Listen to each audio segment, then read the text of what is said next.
From Photonics Media, this is All Things Photonics, a podcast where we explore industry-shaping advancements in lasers, optics, imaging, metrology, and sensing. Each episode, we'll speak with some of the brightest minds in industry and research about the trends shaping the landscape of photonics.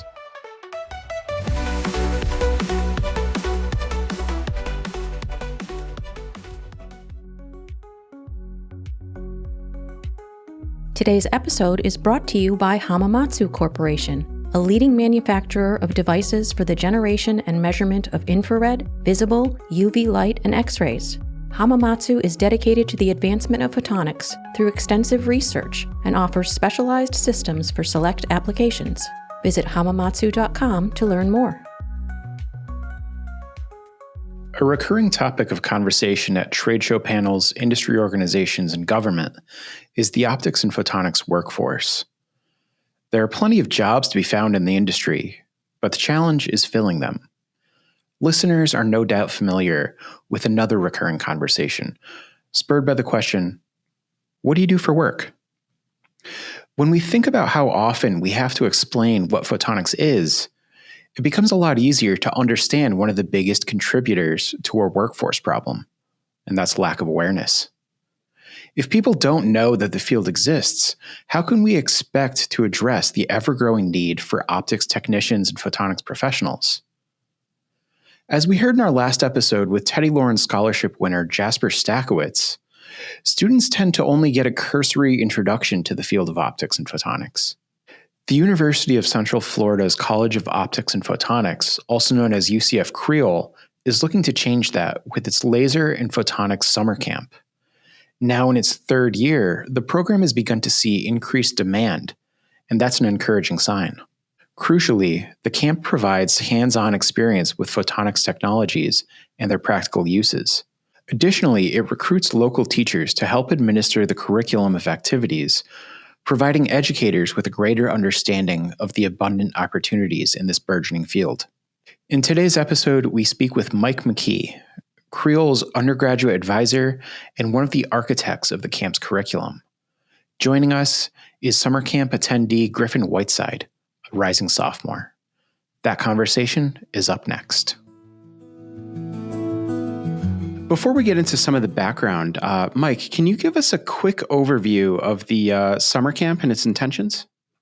Yeah, sure. Thanks for having us. So the summer camp is a week-long summer camp for high school students, 9th through 12th grade. If they're in 12th grade, they can't participate because they're going off to college soon.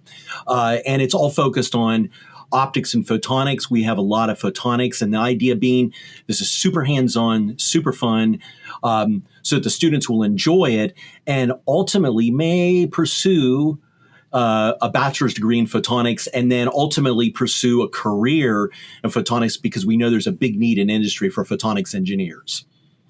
Now, Griffin, how familiar were you with optics as a potential career path before entering the program? So before entering the program, I didn't really know that there was so much demand for people with knowledge about optics. But it's become pretty obvious that the world needs a lot more optics engineers as just optics in general progresses.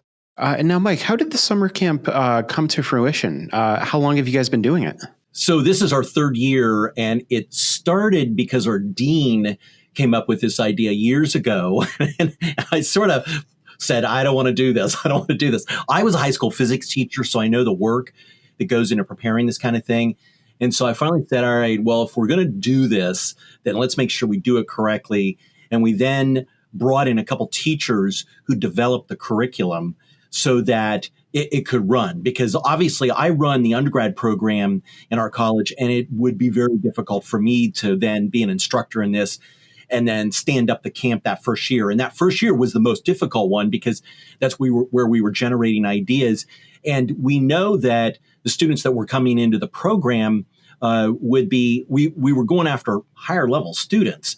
So we weren't just doing very simple optics with lenses and mirrors and, using ray diagrams, because our program is in photonics. we were going much deeper onto that intersection of light with electronics. So we had fortunately a couple teachers that came in, developed this strong curriculum, and then we had students that were in our program that acted as directors who they then informed the instruction and brought even more activities in to really deepen the material. So after our third year, we've got a rich set of resources that the teachers are using with the students so that it's just like fun and engaging and that kind of stuff. So that was sort of the genesis of the program. Now, Griffin, how did you learn about this program? So I heard about it through my grandma who works here. But Nice. I've always been really interested in things like this. So I think I was bound to find it eventually. And Mike, you already sort of touched on this, but how did you build the curriculum? Are there any sort of like prerequisites that are necessary to get in? No, there's no prerequisites for the students to get in other than they have to be the right age. Because because in one way, we're looking to inspire the students, but we're also in some ways going for the low-hanging fruit. We want students that are going to be within close proximity to graduation so that it will leave an impact on them and they could potentially pursue a degree in photonics. So there was no prerequisites, but the curricula, if we could call it that, because when I come from K-12, I think of curriculum in a little bit different way, but the activities were developed by them. I have a personal philosophy of an inquiry-based approach to learning, which means you sort of throw out a challenge and then the students have to try to figure out and solve that challenge. And a lot of times that can be in the form of a question. Now, some of these things that they're doing, like they're learning how to solder in a photonics program because we live at that intersection of light with electronics. So you don't do inquiry when it comes to basic skills, but then there can be things down the road on how you create an image or how you do some other things that can follow that approach. So, and the teachers that we brought in already had this philosophy and know how to engage students. So then within that, we were just looking for deep activities that were meaningful for the students and obviously something that you can't do easily at home. That would only be able to be done in this kind of environment. But we also don't want to jump the shark kind of thing. We don't want to make it so high and so difficult that it can't be carried on into the future with them as well. So we sort of try to strike this nice, sweet balance for the activities. And also, it couldn't be like $1 million activity, obviously. Right. So it had to be affordable for us to pay for it as well. Right. And now, what sort of activities kind of fall into that sort of sweet spot? So one of the fun activities that they did, and I don't see him wearing a Griffin. I don't think you've got your name badge, right? Do you have your name? You didn't bring your name badge? Not right now. No. Yeah. So they made an LED name badge. So then they had to wire the components on it and the LEDs. And so it can control the flash rate of the LEDs. They did an otoscope. You got it. All right. So, nice. Which is a telescope, and we call it an otoscope because we had to buy 54 containers of oatmeal. And we had to get the oatmeal because it was cheaper than buying the container, just like tubes and cutting them up and everything. And so Kevin Kraken, who came up with this idea, printed a lot of the components on a 3D printer. And so they're building their own telescope. So yeah, that falls more onto the optics side. What was another thing that you all have done, Griffin? So with this same oat container, we made a pinhole camera earlier. Yes. Awesome. You can still see where the pinhole was. Right. Yeah, and in that, they developed the real film. Wow. So this was like old school. So we've got this futuristic stuff with an LED name tag to, a basic telescope to old school kind of thing. So we're sort of cutting across the board. All of it is just fun. Right. And I think that's really important that it's fun. I think that's going to really kind of make a difference in terms of generating and maintaining interest. Yeah, and I think that's important across the board, because one of the messages I like to put out there is that if, we're doing this, we're a university, so we've got a lot of those resources, but to get more students into the major, we've got to spread the word about photonics. So that's really the purpose of the summer camp. And so, anybody that's in industry can do not a summer camp, because it is a pretty heavy lift, but you do an outreach activity, or you go to schools and do fun activities, because the kids don't want to hear a lecture about how phenomenal some aspect of photons are. But there's a lot of times fun things that are associated with research or activities at industry that can be shared, or elements of that that can be shared. And so that it will inspire the students and they can see how fun it is. And knowing full well that it gets difficult pretty quickly later on, right. But you want to get them in the door and at least interested so they can maybe walk through the door. Right. I think a lot of folks can kind of get scared off by the math, I would say. Yeah, absolutely. Yeah. So Griffin, what sort of things are you learning about? Like, what have been some of the takeaways? So we've just kind of been jumping from like one subject to another. We did soldering. We made a photodetector that could like detect if there was light on it. We figured out like how that worked. And then we did the pinhole camera, and we talked about how like things like that work. And then we kind of just like keep jumping from thing to thing. And then a lot of the times someone will ask like a question and we'll like do a deep dive into that question. Like Heisenberg's uncertainty principle. We talked about that for a couple minutes earlier because someone was curious as to how that worked. Right. Now, what have been some of the highlights? Would you say, like, what's been the most fun? I really liked learning how to solder and like actually making stuff. Like, I'm on a robotics team, so I've always liked to like build things. I've liked to be like part of something's design and construction, and this just gave me another way to do that. But also the trip to Valencia and seeing their engineering and their photonics program was really cool. And just in general, like learning about optics and photonics, like the way light works, the way refraction works.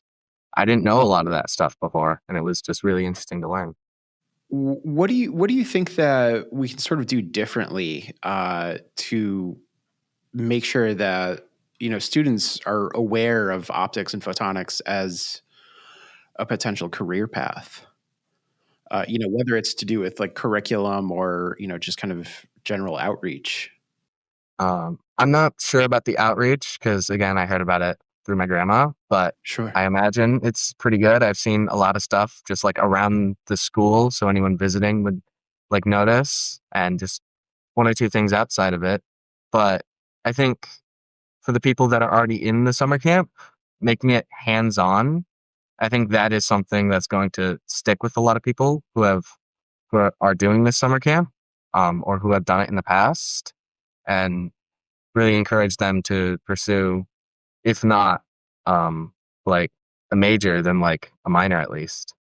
Yeah, this is a big one because I'm going to do a shameless plug a little bit. I do a workshop that we've done several years in a row at a couple conferences, and it's on how to communicate scientists, which I'm not doing a very good job of right now, but how to communicate science to non-scientific audiences. And one of the things that we have them do is they pick terminology that they would use very commonly and then speak simply, which I've never been a fan of the term dumbing down, because that has the connotation that the person on the receiving end is dumber than you are.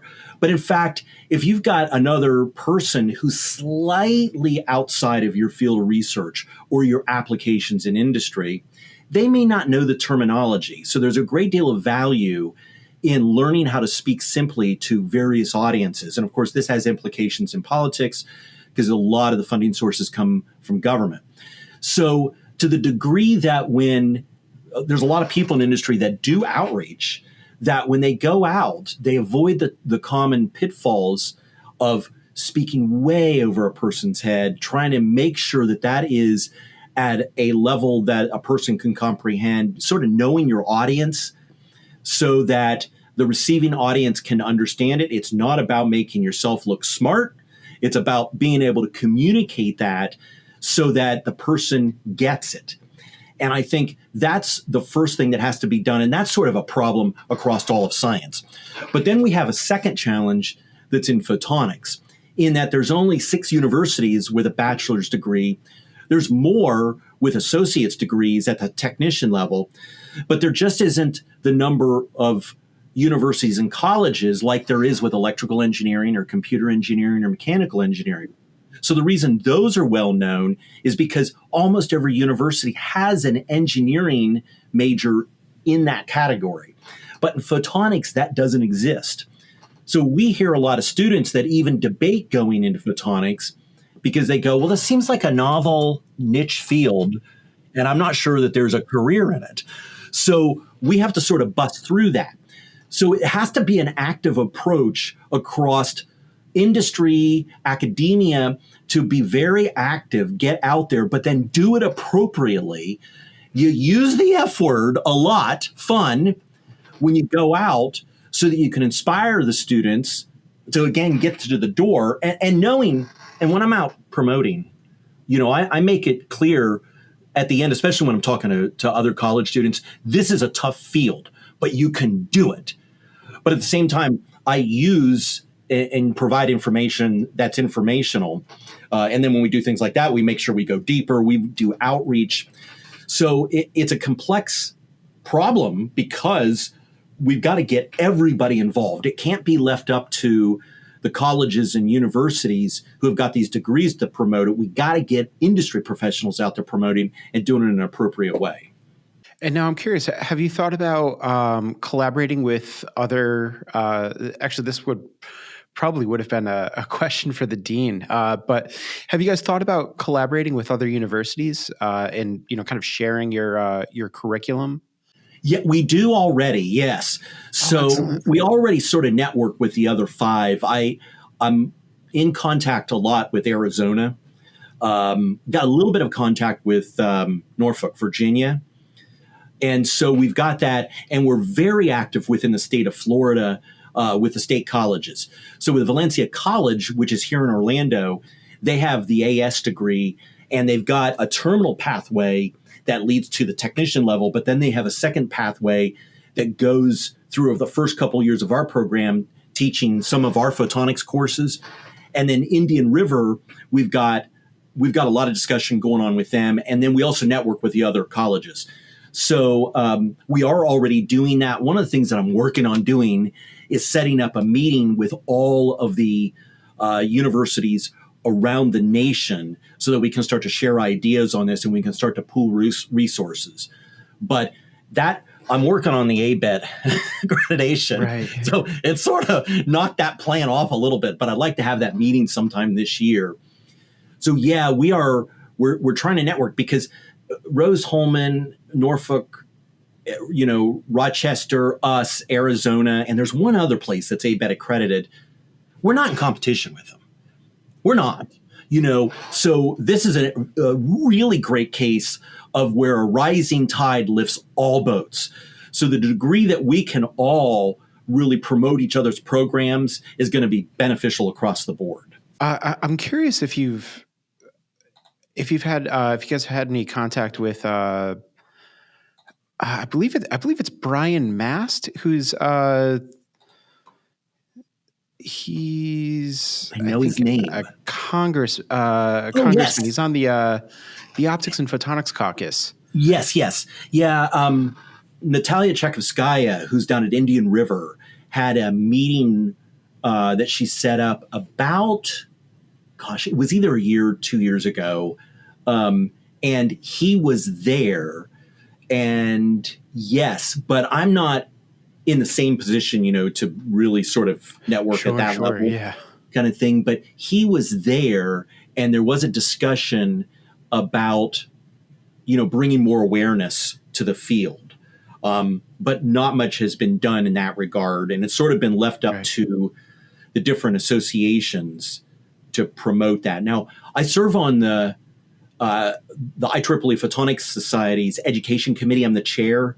And that's one of the things that we're really trying to do is get more active in building up resources and making sure that that becomes a thing that we can promote. Like next week, I'm going to the American Association of Physics Teachers meeting so that we can promote among the nation's physics teachers. And again, they're going to be sort of all over the place. So if they go back to northern New York, and if that's what it's called, I guess it's upstate New York. Yeah. A lot of debate on what it's called. Is it northern? I mean, it's northern Florida, but I guess it's not upstate Florida. But anyway, yeah. So if a teacher goes back there and promotes, and that student goes to Rochester, it's a win, right?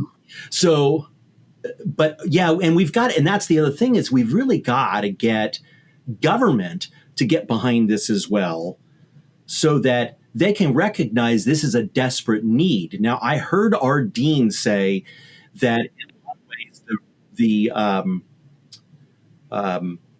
the progression of the industry is being held back because there is not enough people in the field developing the technologies.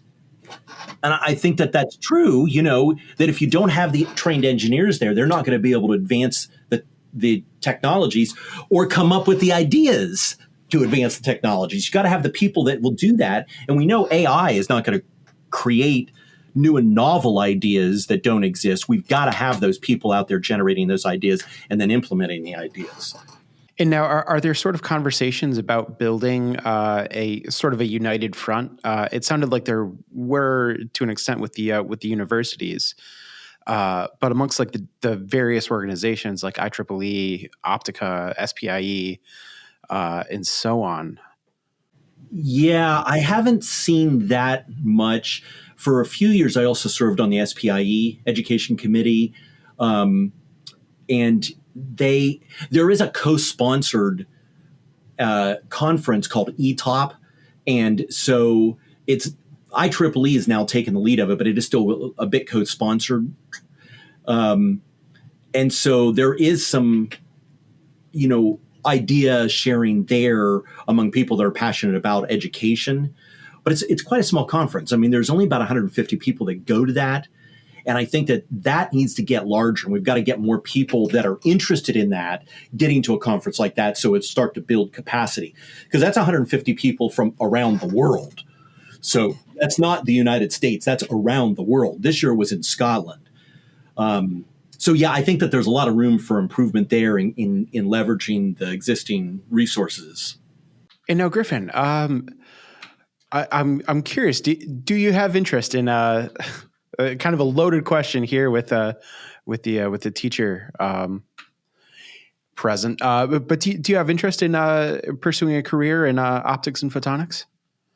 I'm not sure about a full career, but I feel like it's definitely something that I would like to apply to whatever career I do end up going into.